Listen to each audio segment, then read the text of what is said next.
À ouvrir votre Bible dans Éphésiens chapitre 5. Nous sommes dans cet épître, comme nous le savons très bien, Éphésiens chapitre 5. Nous allons lire quelques versets, les versets que nous savons déjà, qui vont nous aider à mieux comprendre la marche chrétienne. Nous avons ce verset, ces quelques versets dans le chapitre 5, versets 19 et 20, jusqu'au 21. Entretenez-vous par des psaumes, par des hymnes et par des cantiques spirituels, chantant et célébrant de tout votre cœur les louanges du Seigneur. Rendez continuellement grâce pour toutes choses à Dieu le Père, au nom de notre Seigneur Jésus-Christ, vous soumettant les uns aux autres dans la crainte de Christ. Prions. Bien, Seigneur Dieu, nous nous courbons devant toi pour reconnaître toujours ta grandeur et ta magnificence. Mais nous reconnaissons aussi notre faiblesse, Seigneur. Nous ne sommes pas aptes à comprendre ce que tu as à nous dire. Nous avons toujours besoin de l'aide de ton Saint-Esprit.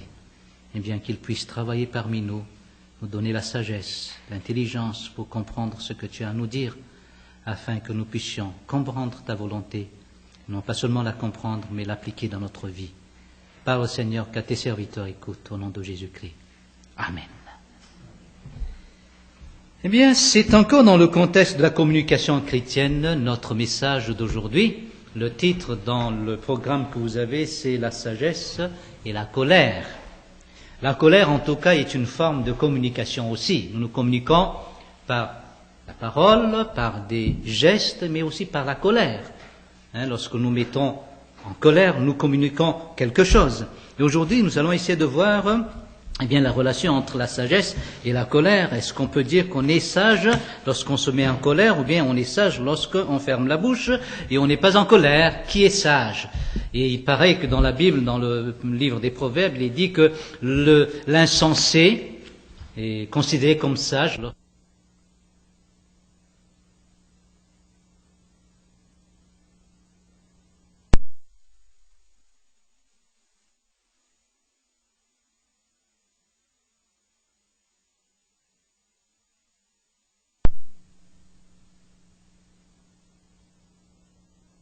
Nous avons un parallélisme. L'apôtre Paul est en train de mettre en parallèle les insensés et les sages. Et c'est comme le livre des Proverbes. Si vous lisez ce livre de Proverbes, c'est le livre de la sagesse en tout cas, c'est un livre de la sagesse, comme Ecclésiaste aussi. Eh bien, vous allez voir dans plusieurs versets des Proverbes, du livre des Proverbes, des passages que l'on peut appeler aussi des passages paralléliques, dans le sens que d'un côté on parle de l'insensé et de l'autre on parle du sage. Et c'est le livre de la sagesse. Et ici nous avons exactement la même chose. D'un côté l'apôtre Paul parle de ce qu'est un sage et de ce qu'il fait, et comment il devient sage. Et de l'autre côté il parle aussi des insensés. Prenons au verset 15. Prenez donc garde de vous conduire avec circonspection, non comme des insensés, mais comme des sages. Vous voyez là le parallèle. Comme des insensés, comme des sages. Non comme des insensés, mais comme des sages. Et il ajoute encore, rachetez le temps, car les jours sont mauvais, c'est pourquoi ne soyez pas inconsidérés. Mais comprenez quelle est la volonté du Seigneur. Quelqu'un qui est inconsidéré, en comparant à quelqu'un qui comprenait la volonté de Dieu. Et au verset 18, nous avons une image. Il y a aussi une réalité de ce qu'est un sage. Ne vous enivrez pas de vin. Être enivré de vin, ou bien être saoul, comme nous disons aussi, rempli du vin ou bien de l'alcool. Ça, c'est l'image de l'insensé. C'est de la débauche, comme on dit dans ce passage. Et de l'autre côté, nous avons celui qui est rempli du Saint-Esprit. Donc nous voyons très bien ce parallélisme entre l'insensé et le sage. Et à partir du verset 19, il va parler de ce que fera un sage, ce que doit faire un homme qui est sage. Il ne sera plus comme des insensés, donc qu'est-ce qu'il va faire s'il n'est plus un insensé? Donc tout ça sous-entend que le Seigneur, lorsqu'il entre dans notre vie, il nous change. Heureusement, l'homme n'est pas immuable, même si nous croyons fermement à la dépravation totale de l'homme. Mais Dieu peut toujours changer l'homme, peut nous transformer. Souvent nous disons, ça c'est mon caractère, je n'y peux rien. Je suis colérique, je suis ainsi. Puis on pense qu'on ne peut pas se changer. Mais Dieu peut nous changer, notre caractère, notre même personnalité, il peut changer notre même faiblesse. Il peut nous transformer. Et lorsque nous sommes dans le Seigneur change premièrement notre état d'âme. Pourquoi l'insensé est insensé? C'est parce qu'il est aliéné. Et le terme aliéné peut veut dire aussi fou. Il est aliéné quant aux choses de Dieu, quant à la vie de Dieu. Nous avons ça dans le chapitre 4. Vous vous rappelez très bien, lorsqu'on parle des païens au verset 17, « Voici donc ce que je dis et ce que je déclare dans le Seigneur, c'est que vous ne devez plus marcher comme les païens. » Mais comment marchent-ils ces païens? Qui marchent selon la vanité de leurs pensées. Ils ont l'intelligence obscurcie, ils sont aliénés ou bien étrangers à la vie de Dieu. C'est pour cela qu'ils sont insensés. Ils n'ont pas l'intelligence éclairée, ils ont plutôt l'intelligence obscurcie. Et leur pensée est vaine. Ils sont aliénés aux choses de Dieu, donc automatiquement ils sont fous, insensés. Et ils agissent comme des insensés. Et l'insensé en tout cas est exactement le contraire du sage. Mais le sage, qu'est-ce qu'il doit faire en tant que sage? Eh bien, essayons de revoir encore le parallélisme que nous avons pu voir tout à l'heure, c'est que le sage, il va marcher avec circonspection. Il va savoir où mettre les pieds, il va savoir où aller. C'est la marche chrétienne. Eh bien, où est-ce que vous mettez votre pied ou bien vos pieds aujourd'hui? Il faut savoir où mettre les choses ou bien où aller. Un homme sage saura toujours où aller. Donc voilà, la sagesse, c'est de marcher avec circonspection, tâtonner, bien savoir où mettre les pieds. Deuxièmement, il nous dit que nous devons racheter le temps. Dans la traduction malgache, qui est plus proche de la version grecque en tout cas, il est dit que profiter de la saison, car les jours sont mauvais. Il y a une saison pour toute chose, et profitez de cette saison, comme il dit dans la bonne saison. Lorsque vous allez faire des cueillettes de cerises, c'est quel mois que vous allez faire cette cueillette? Mois de décembre? Pourquoi Maudry? Parce qu'elle sait très bien qu'il n'y a pas de fraises, plutôt c'est du blanc qu'on va voir au mois de décembre, mais pas du rouge. Donc, si vous êtes sage, vous allez attendre le mois de juin, c'est ça, non? Juillet. Oui, autour de ça, vaguement, mois d'août aussi, on en a encore. Eh bien, vous attendez ces mois-là pour cueillir les fraises. Mais si vous allez cueillir les fraises, Diana, si tu vas cueillir les fraises au mois de décembre, c'est la neige que tu vas trouver. Tu vas ramasser plutôt la neige. Et t'es pas un sage, on va dire, mais elle est folle, Diana, qu'est-ce qu'elle a? Pourquoi elle ramasse des fraises blanches, là? Ce ne sont pas des fraises, c'est la neige que tu vas ramasser au mois de décembre. Donc là, nous avons très bien l'explication d'un sage, c'est celui qui sait quel jour il fera ce qu'il faut faire. Il fait toutes choses en son temps. Et ça, c'est Dieu lui-même. Il a créé toutes choses en son temps. Premier jour, il n'a pas créé l'homme. Il a créé d'abord... Quoi? Bon, revoyez votre Bible, si vous ne connaissez pas très bien les 6 jours là, eh bien, il a créé toutes choses en son temps. Premier jour, c'est très important. Deuxième jour, c'est très important. Troisième jour, c'est très important. Et s'il n'a pas fait ces 3 choses, ce ne sera pas possible de créer les 3 dernières créations. Ce n'est pas possible. Car c'est en rapport aux premières 3 créations que l'on a pu créer les 3 autres après. Il n'y aura pas la création de l'homme, ni des animaux, ni du soleil ou les autres choses, s'il n'y avait pas les 3 premiers. Essayez de voir votre Genèse, en tout cas pour cela. Eh bien, Dieu fait toutes choses en son temps. Mais il fait toutes choses en son lieu, à sa place aussi, mais en son temps. Il n'a pas mis le nœud ici. Il l'a mis là, dans sa place. Il y a une raison, c'est la place du nez. Il n'a pas mis ici, c'est toujours là. Vous voyez? Et Dieu, c'est sa sagesse en tout cas que nous voyons à travers tout cela. Mais dans le domaine chrétien, en tout cas, dans notre vie chrétienne, qu'est-ce que ça sous-entend? C'est marcher avec circonspection et racheter le temps. Qu'est-ce que ça veut dire? Verset 17, c'est comprendre quelle est la volonté de Dieu. Alors, si vous voulez marcher avec circonspection, vous devez comprendre quelle est la volonté de Dieu. Et si vous allez racheter le temps, vous devez comprendre d'abord quelle est la volonté de Dieu. Et ça, c'est très important. Et voilà ce que nous appelons être sage. Ou bien, en d'autres termes, être rempli du Saint-Esprit. Car au verset 18, il nous est dit, soyez remplis du Saint-Esprit. Un homme qui est rempli du Saint-Esprit, c'est un homme qui comprend la volonté de Dieu. Et quelle est la différence entre connaître la volonté et comprendre la volonté? Je le dis, c'est la même chose, mais il n'y a aucune différence. Dans un sens, oui, c'est vrai. Mais dans un autre, c'est pas vrai. Il y a une différence entre comprendre et connaître. Comprendre, c'est assimiler. Vous avez compris et vous avez assimilé cette volonté. Et vous allez la vivre, en tout cas, cette volonté, et l'accomplir dans votre vie.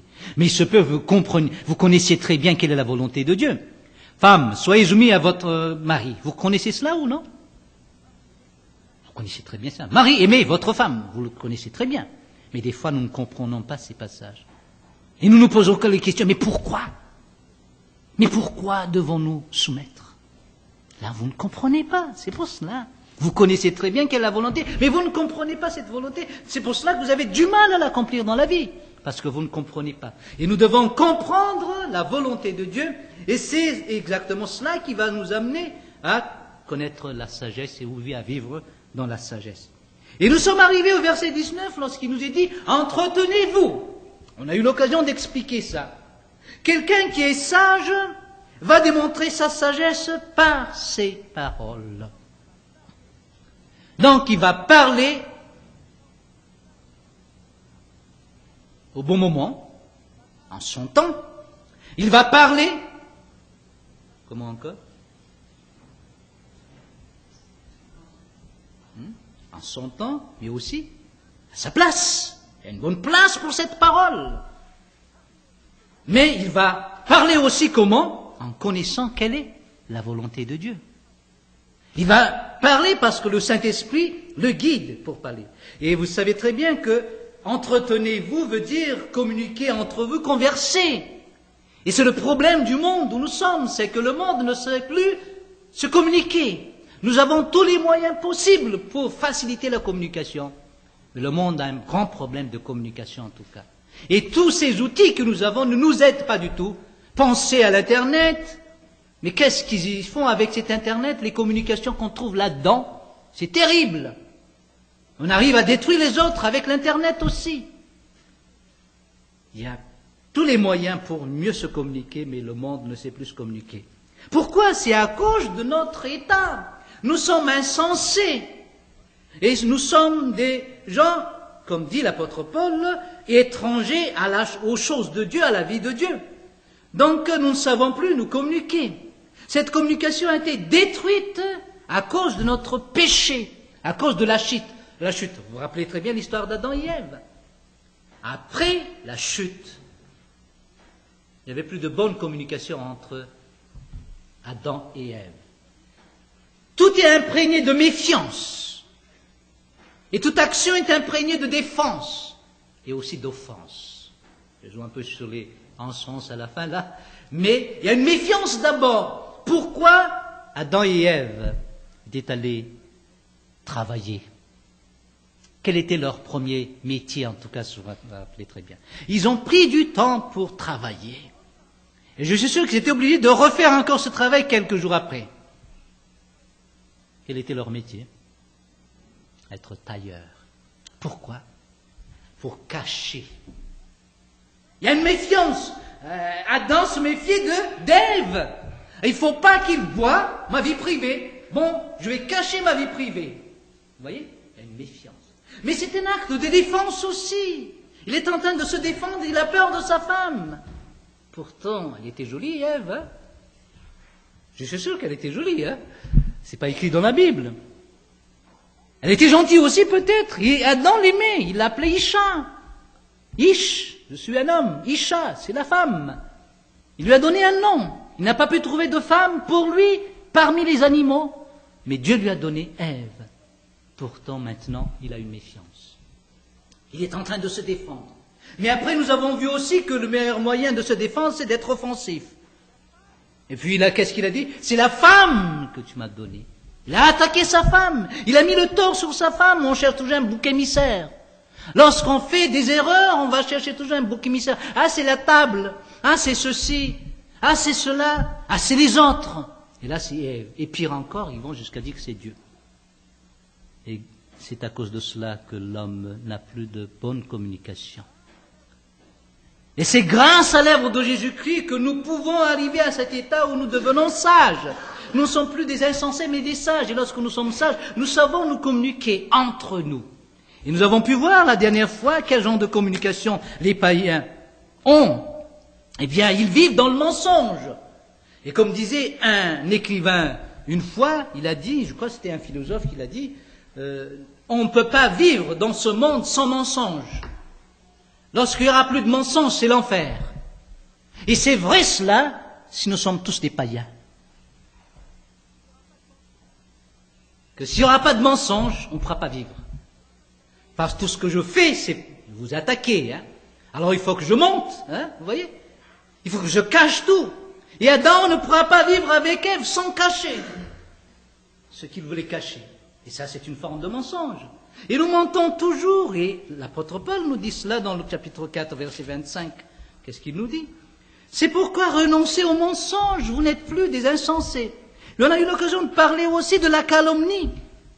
Comme il est dit au verset 31, que toute amertume, toute animosité, toute colère, toute clameur, toute calomnie et toute espèce de méchanceté disparaissent du milieu de vous. L'homme, en tant qu'insensé, devient méchant et il tue par sa bouche, par sa langue, par ses lèvres.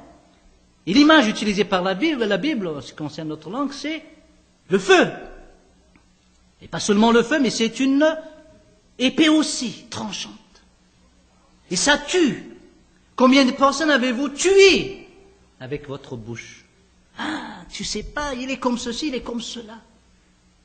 Les gens viennent me voir souvent pour parler de leurs problèmes et leurs problèmes de relation, soit avec leur femme ou bien leur mari, soit avec leurs frères ou bien leurs sœurs, ou bien avec des amis. Ils viennent, soit seuls, soit avec un ami.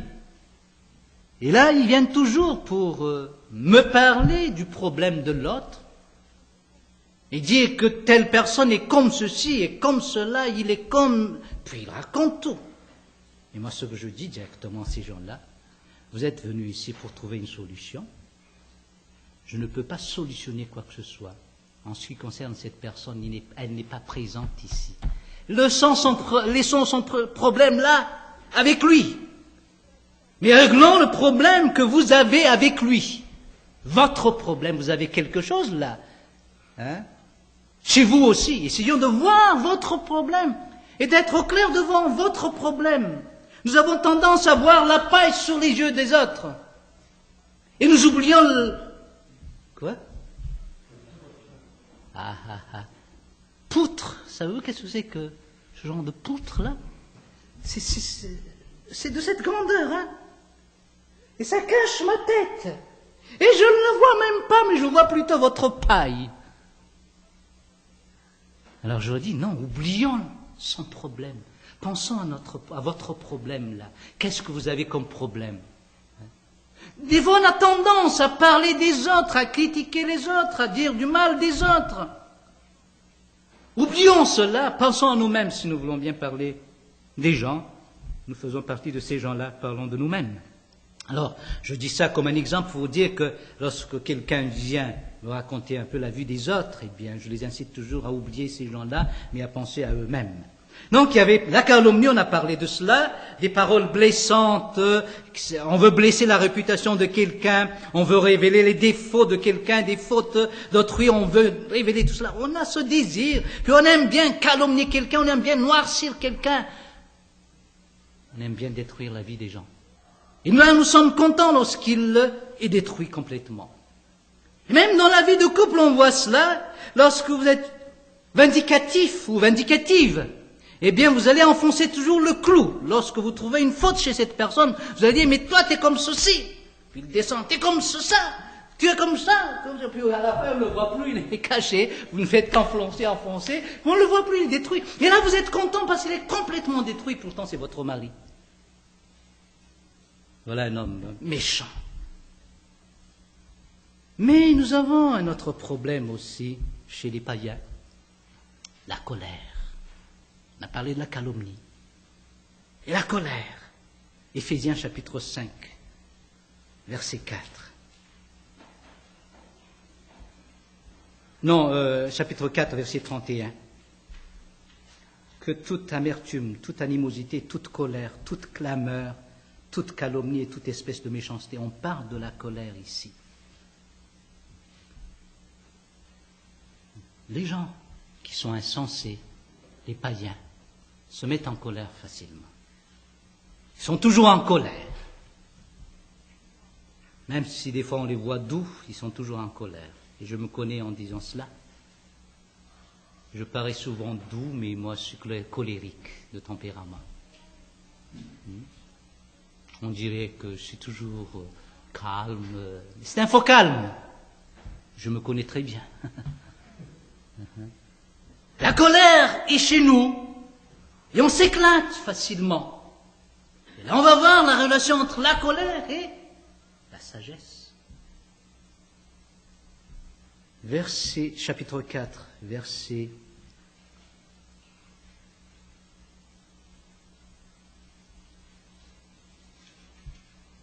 26. Si vous vous mettez en colère, ne péchez point. Est-ce que vous avez une autre version de ce passage? Différent que de la mienne? La bonne traduction, en tout cas, c'est celle-ci. Mettez-vous en colère et ne péchez point. C'est un impératif. Ah! Nous avons parlé de la colère, là, qui est visible chez les païens. Mais la Bible nous dit, mettez-vous en colère. Nous avons eu l'occasion de voir la semaine passée que se communiquer, c'est d'abord parler la vérité. Ne pas parler de mensonge, mais de vérité. Et lorsque quelqu'un est en train de détruire quelque chose, est en train de faire quelque chose qui est maléfique, vous allez vous mettre en colère. Non, c'est pas bien ce que vous faites là. Vous le dites. Ce n'est pas un péché. Et Dieu se met en colère, non. Donc la colère en soi n'est pas un péché. Vous voyez? Il faut bien mettre ça dans la tête. Il ne faut pas avoir des mea culpa lorsqu'on a quand même une raison de se mettre en colère. Lorsque votre fille ne veut pas accepter, obéir, et vous mettez en colère, est-ce que vous êtes en train de pécher? Non. C'est le problème des parents maintenant, parce qu'on veut démontrer qu'on est vraiment aimable, qu'on aime les enfants. Bon, on a toujours les paroles douces, puis les oui, jamais de non, et ne jamais se mettre en colère. Moi, je comprends très bien les gens qui se mettent en colère pour quelque chose qu'ils ne peuvent pas accepter. Clairement. C'est sa manière de voir les choses. De cette manière-là, il dit, bon, c'est pas bien ce que vous faites là. Non. Il s'éclate en colère. Et moi, j'arrive à tolérer, non pas seulement à tolérer, mais à pardonner telle personne s'il faut pardonner. Mais, nous avons une mauvaise notion de la colère. C'est un moyen d'expression aussi, nous exprimons. Mais il faut être honnête et dire la vérité, comme nous avons dit. Et lorsque ce n'est pas bien, dites-le. Non, ce n'est pas bien. Est-ce que ma femme qui m'aime me voit toujours comme ça et qui vient me voir après, mais Mira, tu réfléchis pas, regarde ce que tu fais. Est-ce que c'est mauvais de sa part? Je ne sais pas si Christine te dit souvent de remettre ta cravate, mais ça m'arrive souvent de l'avoir un peu de travers comme ça, puis ma femme là-bas, elle me guide en m'aidant un peu à ramener la cravate à la bonne place. Heureusement, j'ai une femme pour me dire ça, et je le remercie le Seigneur pour avoir une femme qui m'aide un peu dans ce domaine-là. Mais il se peut qu'elle se mette en colère pour quelque chose. Ce n'est pas un péché en soi. Il faut dire la vérité s'il faut le dire. Mais, comme la Bible nous dit, dire la vérité avec amour. Il y a une grande nuance. Ne pas s'éclater pour s'éclater. Mais on a le droit de se mettre en colère, soit envers nos enfants, envers d'autres personnes. Et je me rappelle très bien quand j'étais à l'hôpital à Tananarive, il y avait un médecin qui a fait l'opération de Jonathan pour la biopsie. Il n'a pas réussi. Il a une mauvaise réputation, en tout cas en tant que médecin. Il ne réussit jamais tout ce qu'il fait. Il n'a pas réussi à prendre la bonne partie de son os. Donc il fallait refaire l'opération. Là, il a eu des coups quand même, mon fils. Hein. Et après, on m'a dit, c'est un autre médecin qui va le faire. Puis, lorsque le moment est arrivé, je revois le même médecin qui revient. Où est-ce qu'il est, Jonathan? Bon, amenez-le à la salle d'opération. Mais c'est vous qui allez faire l'opération? J'ai dit, oui, c'est moi. Et pourquoi? Mais on m'a dit, c'est tel médecin qui va le faire. Non, c'est moi qui va le faire. Il m'a délégué cela aujourd'hui. C'est moi qui vais le faire. Et l'autre, c'était le chef, en tout cas, qui devait le faire. Moi, j'ai dit, non, c'est vous qui l'avez fait tout à l'heure. Et il paraît que ça n'a pas été une réussite. Je ne veux pas qu'on refasse encore la même chose avec mon fils. Ce n'est pas parce que je n'ai pas confiance. C'est parce qu'on veut faire une contre-biopsie. On a fait une autre biopsie. Et on ne fait jamais une contre-biopsie par la même personne. Et c'est par une autre personne qu'il faut le faire. Alors, j'étais franc, je dis, non, monsieur, je ne peux pas. Je préfère que ce soit l'autre. Et vous savez, moi, j'aime bien les enfants, et je peux recevoir des coups, et j'accepte de recevoir des coups pour protéger mes enfants. Et j'ai dit non. Mais il était fâché, je tiens à vous le dire. Il était fâché. Et ça a retardé toutes les opérations. Est-ce que je suis fautif? J'étais un peu en colère en disant non. Mais c'est pas d'une manière, comment dirais-je, agressive. Je dis non, il faut dire la vérité, c'est pas ça. Je l'ai dit en tout cas. Et le médecin, lorsqu'il est venu, le chef, médecin-chef là, lorsqu'il est venu, il était fâché aussi lui. Mais pourquoi vous avez retardé toutes les opérations? Monsieur, mais tout le monde était là à nous regarder. J'étais prêt à recevoir tous les coups, mais j'ai dit non. Il a accepté de faire l'opération de Jonathan. Et après il a dit à Jonathan, tu as raison mon fils, mon grand, il a dit, tu as raison. J'ai bien fait de retarder. Parce que l'autre n'a pas du tout bien fait ce qu'il a fait. Il l'a reconnu. Et ma belle-sœur était présente, en tout cas, lors de l'opération. Elle a tout entendu, en tout cas, tout ce qui s'est passé là. Pour vous dire que, des fois, il y a des choses il faut oser le dire. Hein? Peut-être on va recevoir des coups avec cela, mais il faut oser le dire. C'est un peu comme cela, la colère. Hein? Il faut oser. Vous vous rappelez, Jésus-Christ, quand il était au temple, qu'est-ce qu'il a vu? Des vendeurs au temple. Mais qu'est-ce qu'il a pris, lui? Une cravache, un fouet. Il n'a pas frappé les humains, en tout cas. C'était des animaux qu'il a frappés. Mais il a renversé les tables. Mais c'est une colère, non? Donc il y a une colère saine. Hein? Ne pas être agressif, en tout cas, je ne vous invite pas à être agressif, mais dire quand même que vous n'êtes pas d'accord pour cela, dites-le avec amour. Ça, nous avons le droit de le faire. Mais, n'oublions pas, tournons dans Jacques chapitre 1er. Il y a un côté négatif de la colère. Jacques chapitre 1er, versets 19 et 20. Sachez-le, mes frères bien-aimés, ainsi que tout homme soit prompt à écouter, lent à parler, lent à se mettre en colère. Car la colère de l'homme n'accomplit pas la justice de Dieu. Qu'est-ce que nous voulons accomplir lorsque nous nous mettons en colère?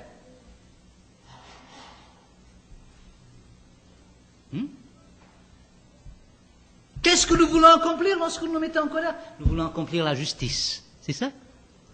Et on veut même accomplir la justice de Dieu et on se met en colère. Nous avons eu l'occasion de dire que nous avons le droit de nous mettre en colère, mais faites attention, faites attention.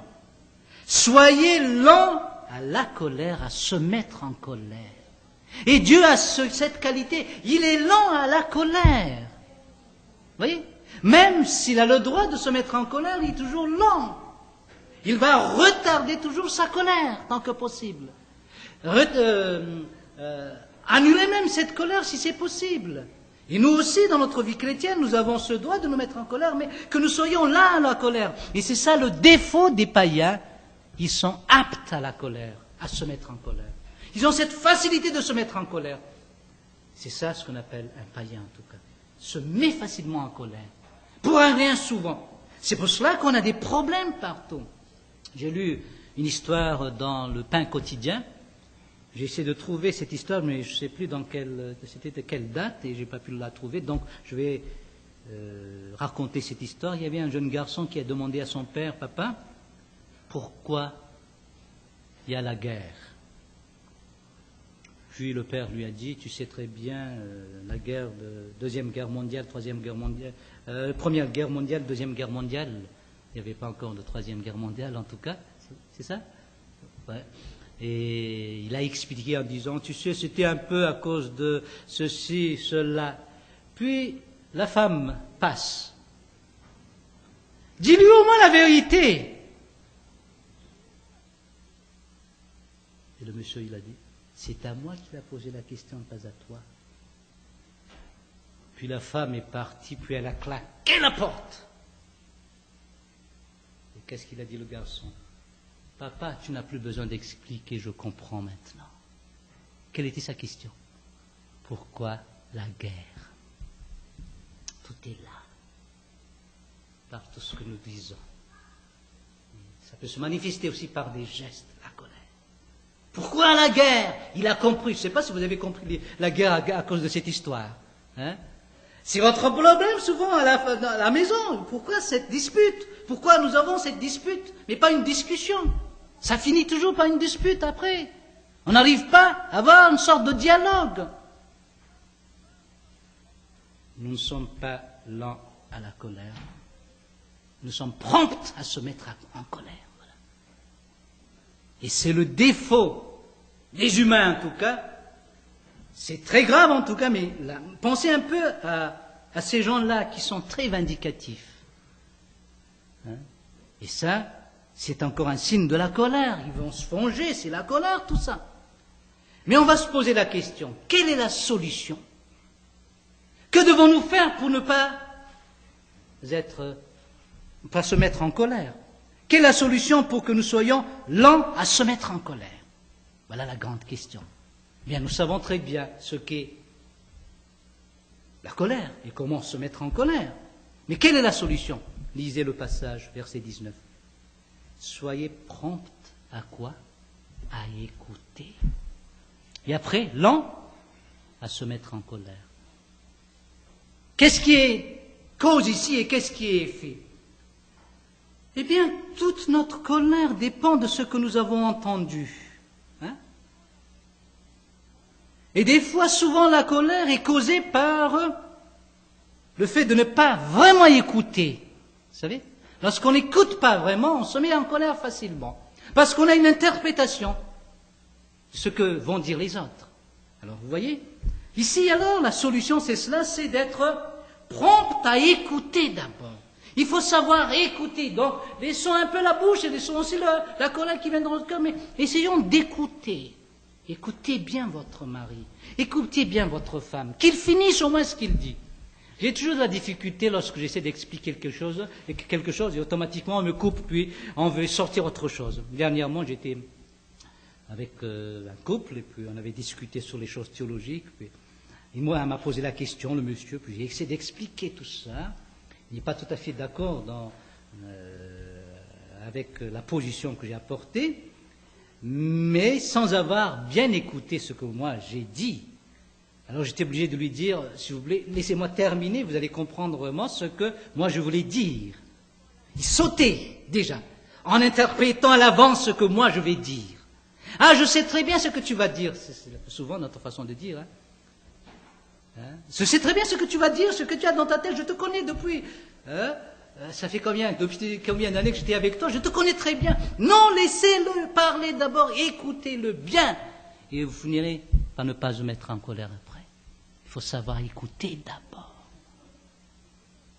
Car souvent les gens ne disent pas des choses pour nous brimer ou nous détruire. Peut-être le font d'une manière maladroite, mais il faut savoir écouter. Et c'est le secret en tout cas de la vie conjugale. Il faut savoir s'écouter. Laissez l'autre parler, écoutez bien. Et vous allez comprendre. Et vous pouvez expliquer après. Disons, peut-être elle a tort, mais vous avez pu l'écouter vraiment. Comme ça, vous pouvez expliquer clairement aussi qu'elle écoute après. voyez très bien le dialogue de sourds, là. Lorsque vous prêchez à des témoins de Jéhovah, ils commencent à prêcher aussi leur évangile, là. Donc c'est du ping-pong que vous voyez là, ping-pong, ping-pong, on n'en finit plus. Mais il faut leur demander de s'arrêter un peu. Ou bien, premièrement, vous donnez l'exemple, vous écoutez jusqu'au bout. Semblant d'écouter, mais vraiment écouter, et revenir sur ce qu'il a dit après. Et le demander à écouter aussi. Donc le problème est là dans ce sens d'ouïe, comme l'audition en tout cas. Il faut savoir écouter. Et ça, c'est un signe de problème psychologique, en tout cas, de quelqu'un qui est névrotique, comme on dit, qui ne sait plus écouter, mais qui finit simplement à parler et à se mettre en colère. Et ça, c'est un mauvais signe, en tout cas, au point de vue psychologique. Et Jacques en parle, ici, clairement. Se mettre en colère et ne jamais capable d'écouter. C'est que nous voyons ici. Mais, écoutez quoi? Verset 21. C'est pourquoi, rejetant toute souillure et tout excès de malice, recevez avec douceur la parole qui a été plantée en vous. Voilà ce qu'on appelle savoir écouter. C'est de recevoir avec douceur la parole qui a été plantée. Donc la solution dans la colère, lorsque vous vous mettez en colère, pour couper cela, allez retourner dans la parole de Dieu et lisez la parole de Dieu. Vous allez voir, ça va enlever votre colère. Ce n'est pas un acte magique, mais il faut enlever ce que vous avez avec la parole de Dieu. Et essayer de voir, d'écouter Dieu, et d'accepter ce que vous avez lu, ou ce que vous avez vu dans la parole de Dieu. C'est ça qui va enlever la colère. Et ça me rappelle un couple missionnaire américain qui travaillait chez nous à Madagascar dans le temps. Et un de leurs serviteurs, en tout cas, a donné un témoignage en disant que c'est un couple merveilleux. Il n'a jamais vu un couple pareil.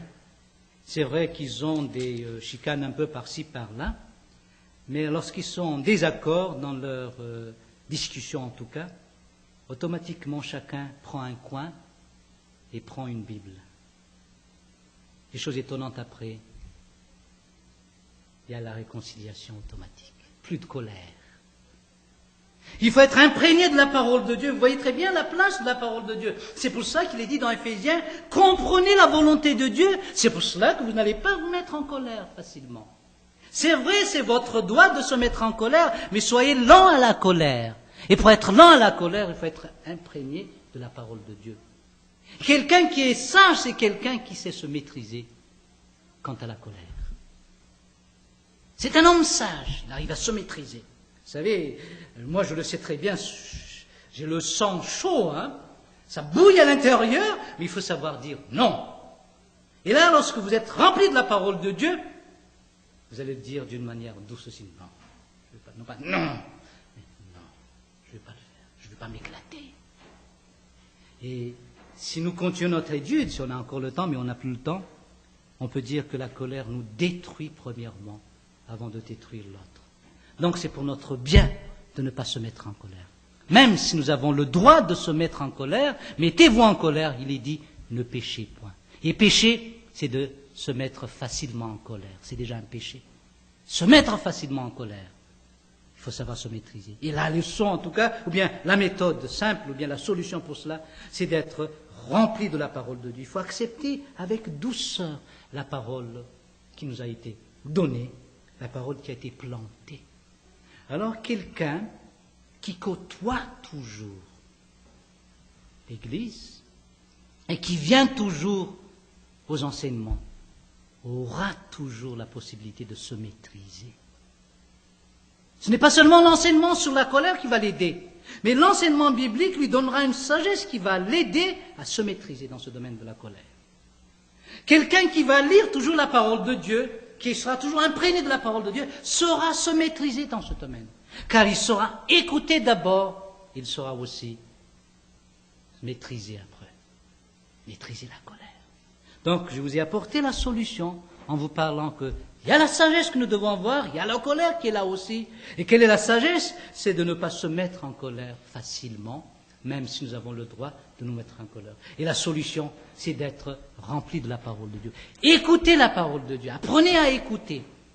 Et lorsque vous écoutez la parole de Dieu, vous êtes rempli de la parole de Dieu, vous êtes sage alors, eh bien vous saurez comment agir lorsque les situations se présentent, en tout cas, qui risquent de vous amener à se mettre en colère. Et ceux qui ne sont pas sauvés, je tiens à vous dire que vous ne saurez pas maîtriser votre colère, c'est incapable de le faire, parce que vous n'avez pas le Saint-Esprit en vous, ni la parole de Dieu qui pourra vous aider. Il faut que vous ayez d'abord Jésus-Christ comme votre Seigneur et Sauveur, et qui vous donne son Saint-Esprit, afin que ce Saint-Esprit vous donne la sagesse aussi, et vous remplisse de sa parole, pour pouvoir agir comme nous avons enseigné aujourd'hui. Se mettre en colère, mais ne jamais pécher, et